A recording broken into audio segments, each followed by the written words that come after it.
sisters and brothers of America, I thank you in the name of the most ancient order of monks in the world.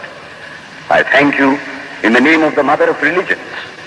And I thank you in the name of the millions and millions of Hindu people of all classes and sects.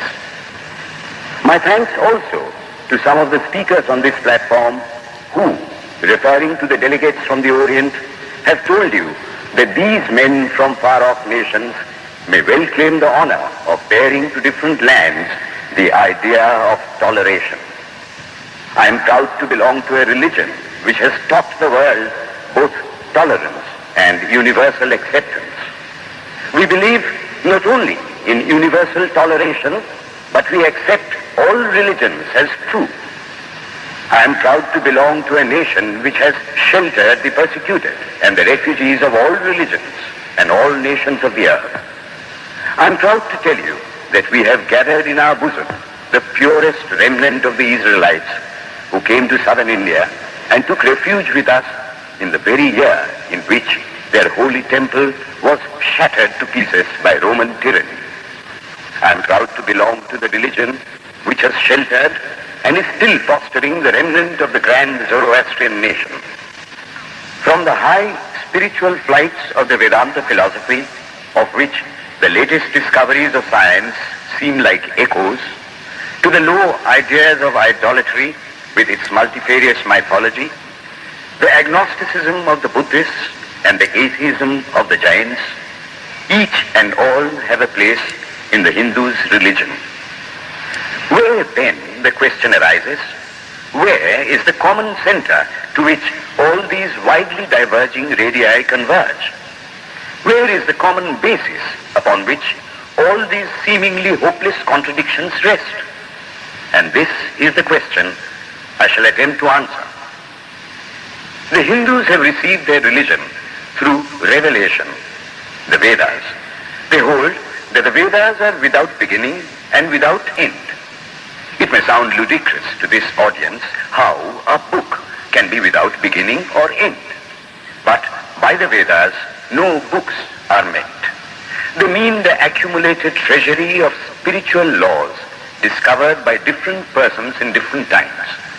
Just as the law of gravitation existed before its discovery and would exist if all humanity forgot it, so is it with the laws that govern the spiritual world.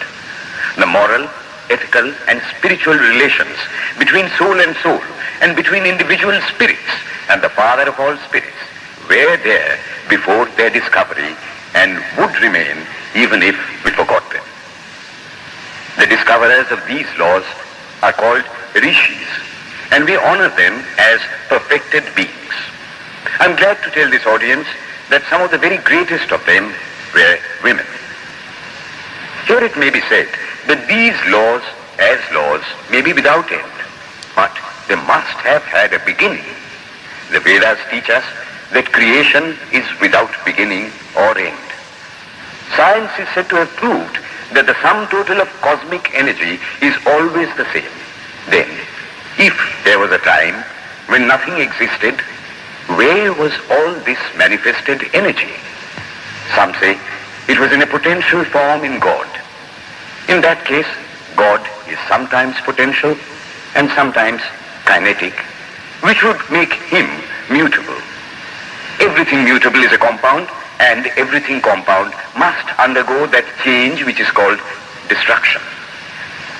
So, God would die, which is absurd. Therefore, there never was a time when there was no creation. If I may be allowed to use a simile, creation and creator are two lines without beginning and without end, running parallel to each other. God is the ever-active providence by whose power systems after systems are being evolved out of chaos, made to run for a time and again destroyed. This is what the Brahmin boy repeats every day. The sun and the moon the Lord created like the suns and moons of previous cycles. And this agrees with modern science. Here I stand, and if I shut my eyes and try to conceive my existence, I, What is the idea before me? The idea of a body. Am I then nothing but a combination of material substances? The Vedas declare, no. I am a spirit living in a body. I am not the body. The body will die, but I shall not die. Here am I in this body. It will fall, but I shall go on living. I had also a past. The soul was not created, for creation means a combination, which means a certain future dissolution. If then the soul was created, it must die. Some are born happy, enjoy perfect health with beautiful body, mental vigor, and all wants supplied. Others are born miserable. Some are without hands or feet. Others again are idiots and only drag on a wretched existence. Why, if they are all created, why does a just and merciful God create one happy and another unhappy? Why is he so partial? Nor would it mend matters in the least to hold that those who are miserable in this life will be happy in a future one. Why should a man be miserable even here in the reign of a just and merciful God? In the second place, the idea of a creator God does not explain the anomaly, but simply expresses the cruel fiat of an all-powerful being. There must have been causes then, before his birth, to make a man miserable, and those were his past actions. Are not all the tendencies of the mind and the body accounted for by inherited aptitude? Here are two parallel lines of existence, one of the mind, the other of matter. If matter and its transformations answer for all that we have, there is no necessity for supposing the existence of a soul. But it cannot be proved that thought has been evolved out of matter. And if a philosophical monism is inevitable, spiritual monism is certainly logical and no less desirable than a materialistic monism. But neither of these is necessary here. We cannot deny that bodies acquire certain tendencies from heredity, but those tendencies only mean the physical configuration through which a peculiar mind alone can act in a peculiar way. There are other tendencies peculiar to a soul caused by his past actions, and a soul with a certain tendency would, by the laws of affinity, take birth in a body which is the fittest instrument for the display of that tendency. This is in accord with science, for science wants to explain everything by habit, and habit is got through repetitions. So, repetitions are necessary to explain the natural habits of a newborn soul, and since they were not obtained in this present life, they must have come down from past lives. There is another suggestion. Taking all these for granted, how is it that I do not remember anything of my past life? This can be easily explained. I am now speaking in English. It is not my mother tongue. In fact, no words of my mother tongue are now present in my consciousness. But let me try to bring them up. And they rush in. That shows that consciousness is only the surface of the mental ocean, and within its depths are stored up all our experiences. Try and struggle. They would come up, and you would be conscious even of your past life. This is direct and demonstrative evidence. Verification is the perfect proof of a theory, and here is the challenge thrown to the world by the rishis. We have discovered the secret by which the very depths of the ocean of memory can be stirred up. Try it, and you would get a complete reminiscence of your past life. So then, the Hindu believes that he is a spirit. Him the sword cannot pierce, him the fire cannot burn, him the water cannot melt, him the air cannot dry. The Hindu believes that every soul is a circle whose circumference is nowhere, but whose center is located in the body, and that death means the change of the center from body to body. Nor is the soul bound by the conditions of matter. In its very essence, it is free, unbounded, holy, pure, and perfect. But somehow or other, it finds itself tied down to matter and thinks of itself as matter. Why should the free, perfect, and pure being be thus under the thraldom of matter is the next question. How can the perfect soul be deluded into the belief that it is imperfect? We have been told that the Hindus shirk the question and say that no such question can be there. Some thinkers want to answer it by positing one or more quasi-perfect beings and use big scientific names to fill up the gap. But naming is not explaining. The question remains the same. How can the perfect become the quasi-perfect? How can the pure, the absolute, change even a microscopic particle of its nature? But the Hindu is sincere. He does not want to take shelter under sophistry. He is brave enough to face the question in a manly fashion, and his answer is, I do not know. I do not know how the perfect being, the soul, came to think of itself as imperfect, as joined to and conditioned by matter. But the fact is a fact for all that.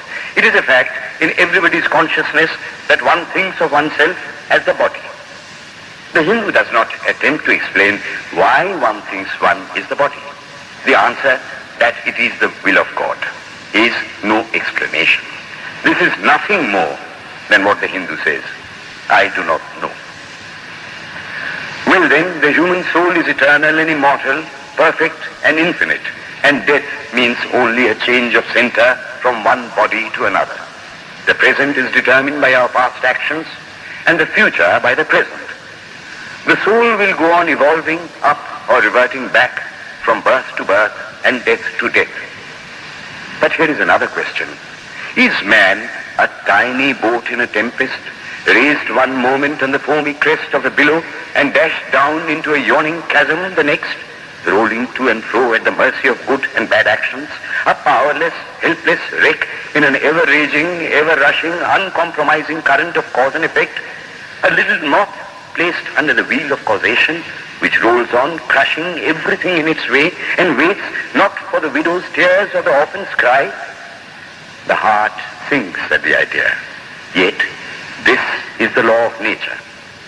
Is there no hope? Is there no escape? Was the cry that went up from the bottom of the heart of despair. It reached the throne of mercy, and words of hope and consolation came down and inspired a Vedic sage, and he stood up before the world and in trumpet voice proclaimed the glad tidings. Hear ye, children of immortal bliss, even ye that reside in higher spheres. I have found the Ancient One who is beyond all darkness, all delusion. Knowing him alone, you shall be saved from death over again. Children of immortal bliss.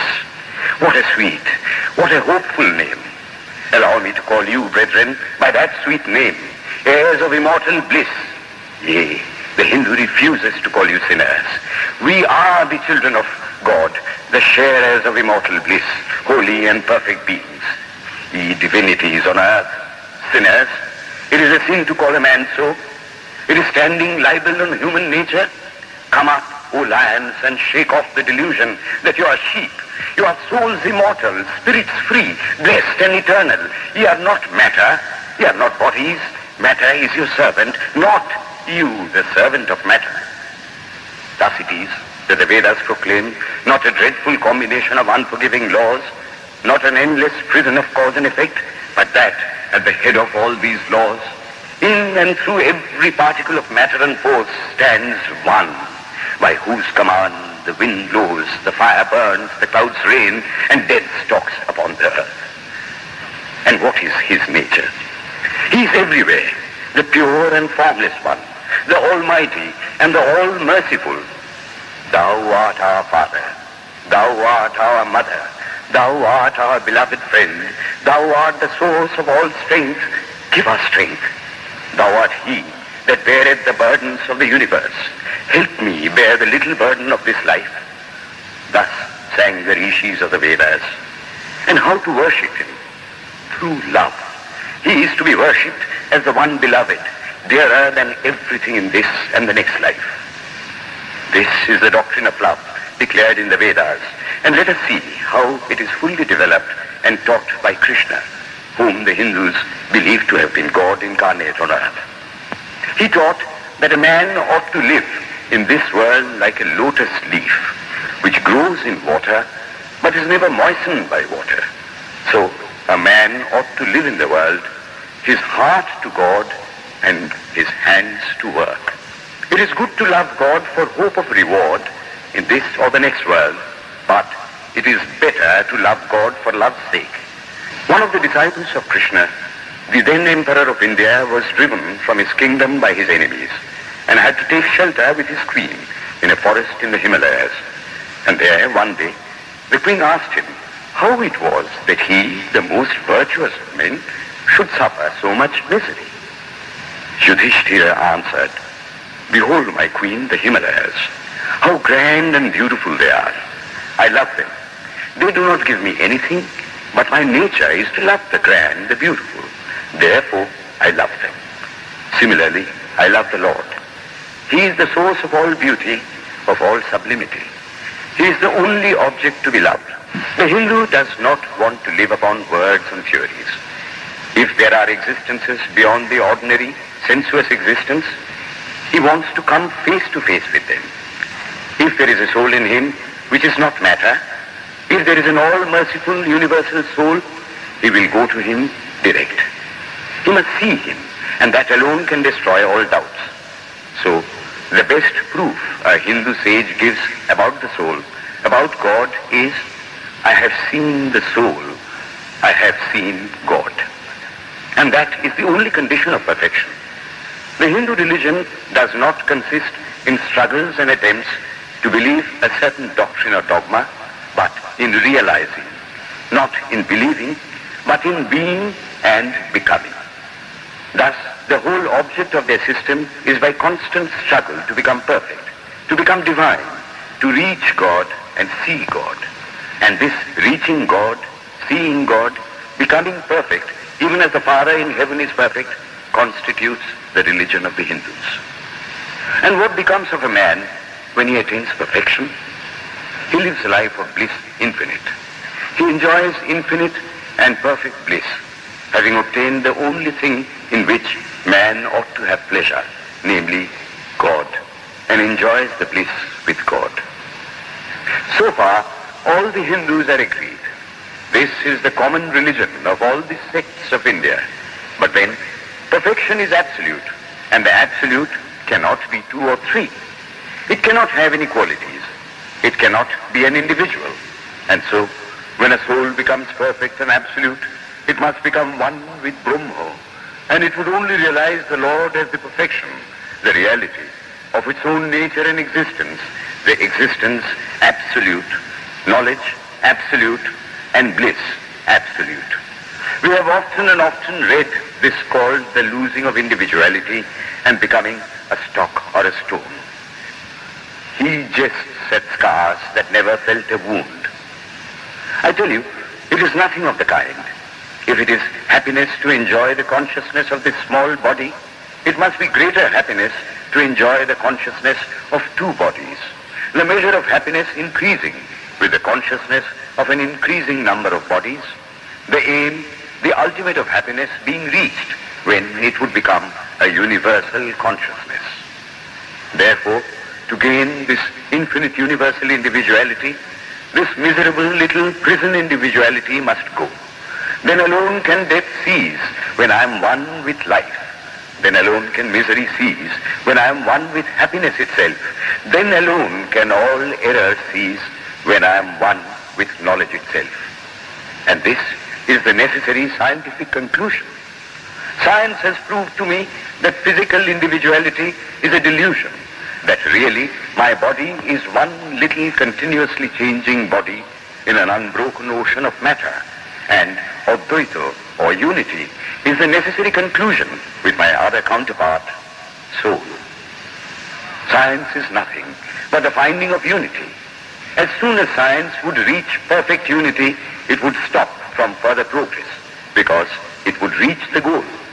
Thus, chemistry could not progress farther when it would discover one element out of which all others could be made. Physics would stop when it would be able to fulfill its services in discovering one energy of which all the others are but manifestations. And the science of religion become perfect when it would discover Him who is the one life in a universe of death. Him who is the constant basis of an ever-changing world, one who is the only soul of which all souls are but delusive manifestations. Thus is it, through multiplicity and duality, that the ultimate unity is reached. Religion can go no farther. This is the goal of all science. All science is bound to come to this conclusion in the long run. Manifestation and not creation is the word of science today. And the Hindu is only glad that what he has been cherishing in his bosom for ages is going to be taught in more forcible language and with further light from the latest conclusions of science. Descend we now from the aspirations of philosophy to the religion of the ignorant. The tree is known by its fruits. When I have seen amongst them that are called idolaters, men, the like of whom in morality and spirituality and love I have never seen anywhere, I stop and ask myself, can sin beget holiness? Superstition is a great enemy of man, but bigotry is worse. Why does a Christian go to church? Why is the cross holy? Why is the face turned toward the sky in prayer? Why are there so many images in the Catholic Church? Why are there so many images in the minds of Protestants when they pray? My brethren, we can no more think about anything without a mental image than we can live without breathing. By the law of association, the material image calls up the mental idea and vice versa. This is why the Hindu uses an external symbol when he worships. He will tell you it helps to keep his mind fixed on the being to whom he prays. After all, how much does omnipresence mean to almost the whole world? It stands merely as a word, a symbol. Has God superficial area? If not, when we repeat that word omnipresent, we think of the extended sky or of space. That is all. If a man can realize his divine nature with the help of an image, would it be right to call that a sin? Nor, even when he has passed that stage, should he call it an error. To the Hindu, man is not traveling from error to truth, but from truth to truth, from lower to higher truth. To him, all the religions, from the lowest fetishism to the highest absolutism, means so many attempts of the human soul to grasp and realize the infinite, each determined by the conditions of its birth and association, and each of these marks a stage of progress. And every soul is a young eagle soaring higher and higher, gathering more and more strength till it reaches the glorious sun. Every other religion lays down certain fixed dogmas and tries to force society to adopt them. It places before society only one coat which must fit Jack and John and Henry all alike. If it does not fit John or Henry, he must go without a coat to cover his body. The Hindus have discovered that the absolute can only be realized or thought of or stated through the relative, and the images, crosses and crescents are simply so many symbols, so many pegs to hang spiritual ideas on. It is not that this help is necessary for everyone, but those that do not need it have no right to say that it is wrong, nor is it compulsory in Hinduism. One thing I must tell you, idolatry in India does not mean anything horrible. It is not the mother of harlots. On the other hand, it is the attempt of undeveloped minds to grasp high spiritual truths. The Hindus have their faults, they sometimes have their exceptions, but mark this, they are always for punishing their own bodies and never for cutting the throats of their neighbors. If the Hindu fanatic burns himself on the fire, he never lights the fire of inquisition. And even this cannot be laid at the door of his religion any more than the burning of witches can be laid at the door of Christianity. To the Hindu then, the whole world of religions is only a traveling, a coming up of different men and women through various conditions and circumstances to the same goal. Every religion is only evolving a God out of the material man, and the same God is the inspirer of all of them. Why then are there so many contradictions? They are only apparent, says the Hindu. The contradictions come from the same truth, adapting itself to the varying circumstances of different natures. is the same light coming through glasses of different colors. And these little variations are necessary for purposes of adaptation. But in the heart of everything, the same truth reigns. The Lord has declared to the Hindu in his incarnation as Krishna, I am in every religion as a thread through a string of pearls. Wherever thou seest extraordinary holiness and extraordinary power raising and purifying humanity, know thou that I am there. And what has been the result? I challenge the world to find throughout the whole system of Sanskrit philosophy any such expression as that the Hindu alone will be saved and not others. Says Vyasa, we find perfect men even beyond the pale of our caste and creed. One thing more, how then can the Hindu, whose whole fabric of thought centers in God, believe in Buddhism, which is agnostic, or in Jainism, which is atheistic? The Buddhists or the Jains do not depend upon God, but the whole force of their religion is directed to the great central truth in every religion, to evolve a God out of man. They have not seen the Father, but they have seen the Son.